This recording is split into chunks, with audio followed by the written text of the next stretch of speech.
है। याजूज माजूज की चूँकि आका ने बात किया, आज ये याजूज माजूज कौन है, ये कैसा फितना इसका होगा, कैसी हिलाकत इसकी होगी, किसकी औलाद है ये, क्या इंसान है ये, आइए सारी बातें इंशाअल्लाह इस खुलासे में मैं पेश करने की कोशिश करूँगा। याजूज माजूज पहले तो याद रखें कि आदम अलैहिस्सलाम की ही औलाद हैं, ये आदमी ही हैं, इंसान ही हैं, और इनकी तादाद वगैरह आप सुनेंगे, लेकिन पहले ये तो कॉन्सेप्ट क्लियर रखें कि याजूज माजूज ये इंसान ही है और आदम अलैहिस्सलाम की औलाद में से हैं। तादाद इनकी कितनी होगी देखिए, और कितनी हैं, अभी भी हैं ये दुनिया में, ऐसा नहीं कि ज़मीन पर नहीं, वो ज़मीन में ही हैं, यहीं पर हैं। अब्दुल्लाह इब्ने उमर रदियल्लाहु ताला अन्हो से मरवी है कि आका करीम अलैहिस्सलाम ने फरमाया कि जिन्नात और इंसान के कुल 10 हिस्से हों तो उनमें से 9 हिस्से याजूज माजूज के हैं, बाकी 1 हिस्से में सारे इंसान हैं। जिन्नात और इंसान याजूज माजूज समेत सबको 10 हिस्से में अगर बांट दिया जाए तो 9 हिस्से में याजूज माजूज हैं और 1 हिस्से में बाकी सब इंसान और जिन्नात हैं। यानी इंसान और जिन्नात से 9 गुना ज़्यादा तादाद याजूज माजूज की है। कितनी ज़्यादा तादाद होगी, और इसी ज़मीन पर हैं। साइंस जो भी करे, ठीक है, साइंस की तरक्कियाँ कबूल हैं और इनकी रिसर्च भी कबूल हैं, लेकिन अभी तक ये इन तक नहीं पहुंच पाए, इतनी बड़ी आबादी ज़मीन पर हैं। अब ये कहाँ है, कैसे हैं, वो सारी बातें आप सुनेंगे, लेकिन इंसानों की आबादी से 9 गुना ज़्यादा आबादी, इतनी बड़ी आबादी इसी ज़मीन पर हैं, और इसी ज़मीन पर शादी ब्याह, बीवी बच्चे, खाना पीना, घर बार, जो एक आम इंसान करता है ना, वो सारा कुछ याजूज माजूज भी करते हैं, लेकिन अभी तक वो पता नहीं चल पाया कि कहाँ पर है। ये है ज़मीन पर ही, क्योंकि कुरान में भी इसका सबूत है, अहादीस पाक में भी इसके दलाइल मौजूद हैं। याजूज माजूज जो है ना, ये सद्दे सिकंदरी को रोज़ाना खोदते हैं। सद्दे सिकंदरी क्या है? सिकंदर ज़ुल्क़रनैन रदियल्लाहु ताला अन्हु एक बुज़ुर्ग थे। कुरान पाक के 16वें पारे में सूरह कहफ़ में इनका पूरा तज़किरा है। कभी आप सूरह कहफ़ उठाएँ 16वें पारे में, 15वें पारे के आखिरी में भी है, आप उसको कभी पढ़ें ना तो उसमें यह सिकंदर ज़ुल्क़रनैन का वाक़या उसमें लिखा है और पूरी तफसील उसमें लिखी है। सिकंदर ज़ुल्क़रनैन वो शख्स हैं जो बादशाह थे, बड़ी लाव लश्कर इनके पास थी। इन्होंने सूरज डूबने की जगह को भी देखा है, सूरज निकलने की जगह को भी देखा है, यानी मशरिक़ से लेकर मगरिब तक का सफ़र किया है इस बंदे ने, और पूरी लश्कर के साथ। जब ये अपने सफ़र में थे तो एक जगह ये कुछ लोग इनको मिले, वो लोग इनसे जब सिकंदर ज़ुल्क़रनैन को देखा, इनके लश्कर को देखा, तो वो जो लोग थे ना, जिन लोगों से इन लोगों की मुलाकात हुई सिकंदर ज़ुल्क़रनैन की, वो लोग याजूज माजूज से बड़े परेशान थे। साल में एक बार याजूज माजूज के लोग उस इलाके में आते, इनके जानवर, इनके खेत खलियान, खाने पीने की चीज़ सारा लूट के लेके चले जाते, और बड़े ताकतवर हैं वो लोग। तो ये जो लोग थे ना, ये परेशान थे, तो सिकंदर ज़ुल्क़रनैन को इन्होंने कहा था कि इस तरफ से ये याजूज माजूज लोग आते हैं, आप कुछ करम कीजिए कि आप कोई रुकावट बना दीजिए, आड़ बना दीजिए, दीवार बना दीजिए, कुछ तो ऐसा कीजिए कि ये लोग इस तरफ नहीं आ पाएँ। तो सिकंदर ज़ुल्क़रनैन ने कुरान के मुताबिक ये है कि पहले तो लोहा पिलाई, आपने दीवार खड़ी करा, 2 दीवार खड़ी करा लोहा पिला के, और दोनों के बीच को जो गैप था उस गैप में तांबे को गला करके डाला, गैप को तांबे से गला कर भरा, और दोनों तरफ से लोहा, बीच में तांबा गला के जब डाले ना, दीवार खड़ी किया, और वो दीवार जो खड़ी हो गई, उस दीवार के उस पार सारे याजूज माजूज हैं और इस पार ये हम और आपकी जो दुनिया है। अब वो जो उस तरफ से आते हैं ना, वो याजूज माजूज, वो हुजूर ने जो फरमाई बुखारी की हदीस पाक, वो रोज़ आते हैं उस दीवार के पास, कोई दिन ऐसा बचता नहीं कि नहीं आते हैं, रोज़ आते हैं, वो दीवार को खोदते हैं, और खोदते खोदते खोदते खोदते जब शाम हो जाती है तो कहते हैं कि आप चलो थोड़ा सा बचा है, कल आके खोद लेंगे। लेकिन वो जब कल आते हैं दोबारा खोदने के लिए, तो अल्लाह की कुदरत से वो ठीक हो जाता है, फिर उनकी खुदाई शुरू से शुरू होती है। अल्लाह ताला का ये निज़ाम है कि क़यामत से पहले उनको इस तरफ आना है, तो क़यामत तक यही तमाशा उनके साथ होता रहेगा, रोज़ खोदेंगे, रोज़ पूर हो जाएगा। फिर जब क़यामत के करीब उनका आना मुक़द्दर होगा कि अब इनको आना है पब्लिक में, तो फिर वो उनकी खुदाई कंप्लीट होगी। कैसे होगी, आइए सारी बातें सुनते हैं। बस ये याद रखिएगा, जो दीवार है, जिस दीवार के उस पार वो याजूज माजूज हैं, उस दीवार को सिकंदर ज़ुल्क़रनैन रदियल्लाहु ताला अन्हु ने बनाया था। अल्लाह के वली हैं आप बस गुज़ीदा बंदे अल्लाह ताला के, इन्होंने बनाया था। अब वो दीवार भी साइंस नहीं ढूंढ पाई अभी तक, साइंस कुरान पे खूब रिसर्च करी है, इस दीवार को भी जानती हैं वो, लेकिन अभी तक इस दीवार तक नहीं पहुंच पाए। और जब दीवार तक नहीं पहुंच पाए तो दीवार के उस पार के याजूज माजूज तक पहुंचने का भी सवाल ही पैदा नहीं होता। हज़रत अबू हुरैरा रदियल्लाहु ताला अन्हु से रिवायत है कि याजूज माजूज रोज़ाना सद्द सिकंदरी खोदते हैं। सद्द सिकंदरी मतलब सिकंदर का दीवार, सद्द बोलते हैं दीवार को, रुकावट को, यहाँ तक कि करीब है कि वो उसे तोड़ डालें। खोदते खोदते इतना खोद डालते हैं कि अब वो खोद ही लेंगे पूरा। तो उनका जो सरदार है वो कहता है चलो अब थोड़ा सा ही बचा है, इसे कल तोड़ डालेंगे। अल्लाह ताला दूसरे दिन उसे पहले से भी और मजबूत बना देता है, यहाँ तक कि जब उसकी मुद्दत पूरी हो जाती है और अल्लाह ताला का इरादा होता है कि उन्हें लोगों पर भेजे, तो आखिर में उनका सरदार कहेगा चलो कल इंशाअल्लाह पड़ा होगा। फिर जब वो कल आएंगे तो दीवार इतनी बाकी होगी जहाँ से उसे छोड़ करके गए थे, उसे तोड़कर लोगों पर टूट पड़ेंगे। जिस दिन अल्लाह का इरादा होगा कि अब कल ये लोग आ जाएं पब्लिक में, तो उस एक दिन पहले जब वो खोदेंगे ना, आखिरी हद पे जब पहुँचेंगे, तो अल्लाह की कुदरत ये होगी कि उनमें से एक इस्लाम कबूल करेगा, वो मुसलमान नहीं है। ये भी एक आप याद रखें, अभी याद बाकी बातें खुलेंगी। याजूज माजूज में मुसलमान नहीं है, सारे के सारे गैर मुस्लिम हैं, एक भी मुसलमान नहीं। अब वो जिस दिन उनका इस तरफ आना होगा पब्लिक में, उस दिन से एक दिन पहले जब खुदाई करेंगे थोड़ा सा बचेगा, तो उससे कुछ देर पहले या कुछ वक्त पहले अल्लाह ताला उनमें से एक को इस्लाम की दौलत अता फरमाएगा, एक कोई मुसलमान हो जाएगा अल्लाह की अता से।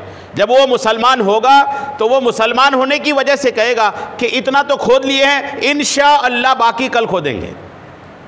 अभी जो वो खोद रहे हैं रोज़ ना, तो इंशाअल्लाह नहीं बोल रहे हैं कल के लिए, इंशाअल्लाह की बड़ी बरकत है।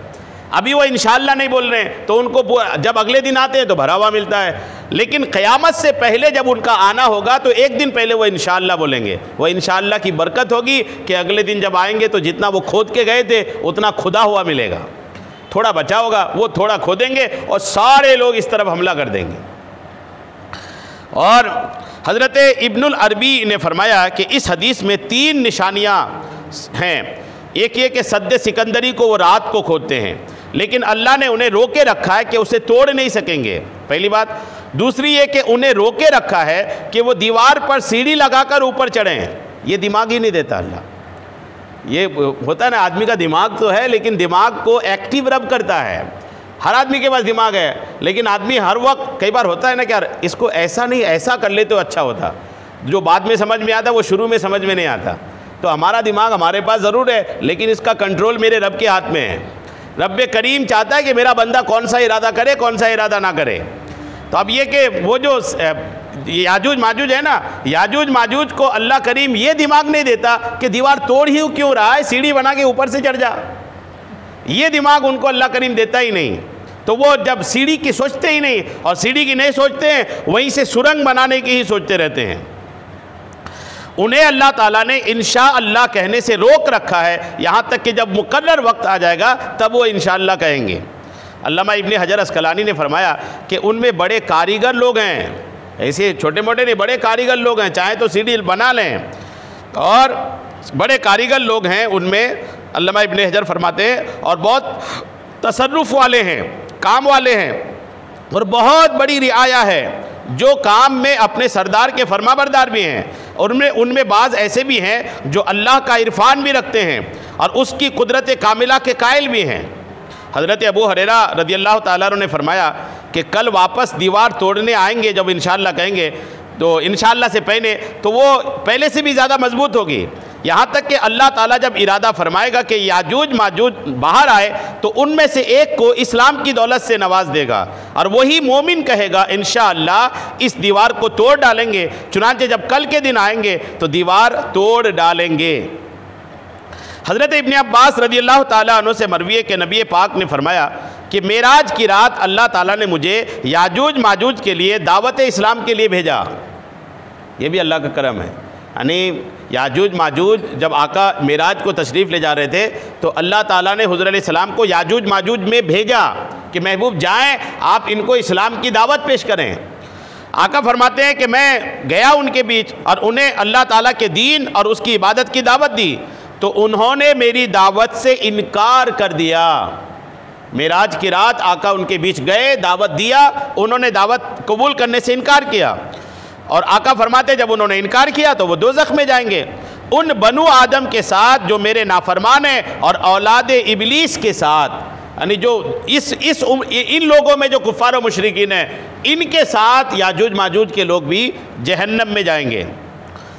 याजूज माजूज निकलेंगे जब, देखिए उसकी रिवायात, हज़रत नवास बिन समआन रज़ियल्लाहु ताला अन्हु ने दज्जाल के ज़िक्र और उसकी सैयदना ईसा अलैहिस्सलाम के हाथों हिलाकत के बाद ज़िक्र फरमाया कि ईसा अलैहिस्सलाम के पास एक कौम आएगी जिन्हें दज्जाल से अल्लाह ताला ने बचाया होगा। जब दज्जाल आएगा तो ज़्यादातर लोग दज्जाल के चुंगल में आ जाएंगे, उनके फितने में फंस जाएंगे। थोड़े बहुत लोग होंगे जो दज्जाल से बच जाएंगे। वो लोग हज़रत ईसा अलैहिस्सलाम के पास आएंगे। जो मुसलमान दज्जाल के फितने से बचेंगे वो ईसा अलैहिस्सलाम के पास आएंगे। उनके चेहरे पर हज़रत ईसा अलैहिस्सलाम हाथ फेर कर उनके जन्नत में दर्जात बयान फरमाएंगे, और वो इस हाल में होंगे कि अल्लाह ताला हज़रत ईसा अलैहिस्सलाम को पैगाम भेजेगा कि मैंने अपने ऐसे बंदे निकाले हैं कि उनके साथ लड़ने की किसी को ताकत नहीं। मेरे इन बंदों को जो मुसलमान हैं इनको लेकर पहाड़ पर चढ़ जाइए। जो मुसलमान दज्जाल के फितने से बचेंगे ईसा अलैहिस्सलाम के पास आएंगे तो ईसा अलैहिस्सलाम को अल्लाह फरमाएगा कि याजूज माजूज आने वाला है, वो एक अजीब व गरीब कौम है, उससे लड़ने की किसी को ताकत नहीं। तो ईसा अलैहिस्सलाम को हुक्म होगा कि उन लोगों को लेकर आप पहाड़ पे चढ़ जाएं, जो मुसलमान हैं उनको लेकर पहाड़ पर चढ़ जाएं। इसके बाद अल्लाह ताला याजूज माजूज को निकलने का हुक्म फरमाएगा। वो लोगों पर निकलेंगे, आते ही तमाम पानी पी जाएंगे। ज़मीन पर जहाँ पर भी पानी के चश्मे सारा कुछ सारा पी जाएंगे, और लोग मोमिन जो है उनसे बचकर अपने किलों में छुप जाएंगे और अपने जानवर भी किले में साथ ले जाएंगे। याजूज माजूज पूरे रुए ज़मीन का पानी पीकर चट कर जाएंगे, यहाँ तक कि उनका कोई एक शख्स भी किसी नहर से गुजरेगा तो वो अकेला ही नहर का सारा पानी पी जाएगा। ऐसे लोग होंगे वो, यहाँ तक कि वो नहर खुश्क होकर रह जाएगी। लोग उसके बाद वहाँ से गुजरेंगे तो कहेंगे कि यहाँ तो पानी की नहर थी। मोमिन लोग सब के सब किलों में महफूज होंगे या फिर शहरों में होंगे। याजूज माजूज बहीरा तिबरिया एक समंदर का नाम है, बहीरा तिबरिया से जब ये गुजरेंगे तो उसका पूरा पानी पी जाएंगे। यहाँ तक कि उनके बाद बाज़ लोग जब गुजरेंगे तो कहेंगे यहाँ तो बड़ी नहर तिबरिया थी, लेकिन उस वक्त उसमें मामूली सा भी पानी होगा। ईसा अलैहिस्सलाम और आपके साथी किलों में अंदर कैद होंगे, खुराक वगैरह सब खत्म हो जाएगा। उस वक्त बैल और गधे का एक सर 100 दीनार से भी ज़्यादा बेहतर होगा। और मुस्लिम शरीफ में है कि याजूज माजूज कहेंगे हमने तमाम अहले ज़मीन को मार डाला, अब चलो आसमान वालों को भी कत्ल करें। जब ज़मीन पर खूब कत्लो गारत करेंगे, बहुत मार काट करेंगे, तो जब फारिग होंगे ना तो कहेंगे अब ज़मीन वालों को तो मार दिया, अब आसमान वालों को मारते हैं। ये बोलकर उसमें से कोई पहाड़ की चोटी पे चढ़ेगा और एक तीर आसमान की तरफ फेंकेगा। तो अल्लाह ताला की कुदरत है कि अल्लाह ताला उस तीर को वापस जब करेगा ना तो उसमें खून आलूद रहेगा, खून रहेगा। जब खून के साथ वो तीर वापस आएगा तो ये लोग सोचेंगे हम आसमान वाले को भी मार दिए। और बाज़ रिवायात में है कि याजूज माजूज का कोई एक अपना हरबा लहरा कर आसमान की तरफ फेंकेगा तो उसकी तरफ खून आलूदा होकर वापस आएगा। ये भी एक बहुत बड़ी आजमाइश और फितना होगा। अल्लाह ताला का नबी हज़रत ईसा अलैहिस्सलाम और आपके साथी अल्लाह ताला की तरफ दुआ करेंगे। अल्लाह ताला जब ये दुआ करेंगे ना तो अल्लाह ताला एक कीड़ा भेजेगा। देखिए दुश्मनों को हलाकत के लिए अल्लाह करीम को बहुत ज़्यादा इंतज़ाम करने की ज़रूरत नहीं। नमरूद को एक मच्छर से मारा, एक मच्छर से। जब ये अबराहा बादशाह काबे को ढाने आया तो अबाबिल परिंदे से उसको बर्बाद किया। तो यूं ही जब ये याजूज माजूज को हिलाक करने की बारी आएगी ना तो अल्लाह ताला एक कीड़ा भेजेगा, कीड़ा। ये ईसा अलैहिस्सलाम की दुआ से जो याजूज माजूज की गर्दनों में लटक जाएंगे, वो कीड़ा उनकी गर्दनों में लटक कर उनको खाना शुरू करेगा। और एक रिवायत में है कि अल्लाह ताला याजूज माजूज के लिए कीड़े जैसी कोई चीज़ भेजेगा, वो कीड़ों की तरह होगी जैसे ऊँट और बकरियों की नाक में होती है। याजूज माजूज सुबह के वक्त मरे पड़े होंगे। वो जो कीड़ा उनकी कोई रग काटेगा, कुछ करेगा कि वो रात भर तो तड़पेंगे, सुबह सब के सब मरे पड़े रहेंगे। गोया वो एक ही आन में सब के सब हिलाक हो जाएंगे। उनकी किसी किस्म की आवाज़ सुनाई नहीं देगी। मुसलमान कहेंगे कोई है जो जान की बाजी लगाकर याजूज माजूज की खबर ले आए। मुसलमान तो छुपे होंगे ना, अब खबर आवाज़ आना बिल्कुल बंद, सन्नाटा, याजूज माजूज की कोई हरकत समझ में नहीं आएगी। तो उनमें से कोई कहेगा, जो मुसलमान छुपे होंगे, कोई कहेगा कि कोई जान की बाजी लगाकर खबर ले आए कि याजूज माजूज की आवाज़ क्यों नहीं आ रही। एक मर्द मोमिन अपनी जान अल्लाह के नाम पर कुर्बान करके नीचे उतरेगा। उसे यकीन होगा कि मैं बचकर वापस नहीं लौट सकूँगा। जब वो उतरेगा तो देखेगा कि याजूज माजूज एक दूसरे पर मरे पड़े हैं। वहाँ से पुकारेगा वो शख्स, मुसलमानों मुबारक हो, अल्लाह ताला ने तुम्हारे दुश्मन को हलाक कर दिया है। तमाम मुसलमान अपने शहरों अपने किलों से निकल खड़े होंगे और अपने जानवर भी साथ लाएंगे, लेकिन जानवरों के लिए कोई घास वगैरह ना होगा, बस अब उनका अपना गोश्त ही होगा, लेकिन अल्लाह के फजल से वह खुद ब खुद ही मोटे हो जाएंगे, ऐसे कि जैसे बेहतरीन जानवर मोटे होते हैं। हज़रत ईसा अलैहिस्सलाम अपने दोस्तों समेत ज़मीन की तरफ तशरीफ़ लाएंगे। ज़मीन के चप्पे चप्पे पर याजूज माजूज की बदबू फैली होगी। अब इंसानों का 10 गुना ज़्यादा है तो ज़मीन पूरी इनके मुर्दों से बदबूदार हो जाएगी, और उस वक्त वो कहेंगे कि इस जीने से मौत भली है। ज़मीन में इतनी बदबू फैल जाएगी कि लोग कहेंगे कि यार ऐसी बदबूदार जगह में रहने से बेहतर है तो मर जाना बेहतर है। तमाम लोग अल्लाह की बारगाह में फरियाद करेंगे। अल्लाह ताला 8 दिनों तक गुबार आलूद हवा भेजेगा। यानी कितने लोग होंगे देखिए, 8 दिन तक धूल मिट्टी वाली हवा चलेगी, और जब ये धूल मिट्टी वाली हवा चलेगी फिर धुआं ही धुआं होगा, उससे ज़ुकाम नज़ला वगैरह में लोग मुब्तला हो जाएंगे। उसके 3 दिनों के बाद नजात पाएंगे। वो हवा याजूज माजूज के मुर्दार को उड़ा करके दरिया में फेंक देंगी। जो 8 दिन तक हवा चलेगी, और वो 8 दिन तक की हवा याजूज माजूज की लाशों को ज़मीन से उठाकर समंदर में ले जाके फेंकेंगी। और एक रिवायत में है कि ईसा अलैहिस्सलाम और आपके साथी अल्लाह ताला की तरफ दुआ करेंगे। इस पर अल्लाह ताला ऐसे परिंदे भेजेगा जैसे ऊँट की गर्दन होते हैं, वो याजूज माजूज के मुर्दार उठा कर ले जाएंगे जिसे जहाँ अल्लाह ताला चाहेगा। और एक रिवायत में है कि उन्हें आग में फेंकेंगे। ये 2 तरह की रिवायात है। फिर जब ये उनकी लाश चली जाएगी ना तो अल्लाह ताला बारिश नाजिल फरमाएगा। कोई घर मिट्टी का या बादलों का ऐसा ना होगा जहाँ वो बारिश ना पहुँची होगी। तमाम रुए ज़मीन को बारिश धो डालेगी। अब ज़मीन आईने की तरह साफ़ हो जाएगी, यहाँ तक कि उसमें आदमी, ज़मीन इतनी साफ़ हो जाएगी कि आदमी अपना चेहरा देख सकेगा जैसे आईने में देखा जाता है। फिर ज़मीन को हुक्म होगा कि अपनी खेती उगा, फल वगैरह निकाल और अपनी बरकत वापस लौटा। उस वक्त इतनी बरकत हो जाएगी कि एक अनार को एक जमात खाएगी। इतनी बरकत होगी कि एक अनार इतना बड़ा होगा, फल इतने बड़े बड़े हो जाएंगे कि एक अनार को एक जमात खाएगी, और उसके छिलकों से धूप से बचने के लिए छतरी का काम लेंगे। अनार इतना बड़ा होगा कि उसका छिलका चांदनुमा बनाकर धूप से बचने का काम होगा। लोग याजूज माजूज के तीरों ढालों वगैरह को 7 साल तक ईंधन की तरह जलाएंगे। इतने तीर भाले उनके हथियार बचे होंगे कि 7 साल तक लोग उनके बचे हुए हथियार को जलाएंगे। ये याजूज माजूज के मामलात, अल्लाह इनके शर से, इनके फितने से महफूज रखे। तो आपने इनकी इब्तिदा से इंतहा तक इनके सारे मामलात अल्हम्दुलिल्लाह सुने। अल्लाह करीम इनके शर से हम सबको महफूज फरमाए।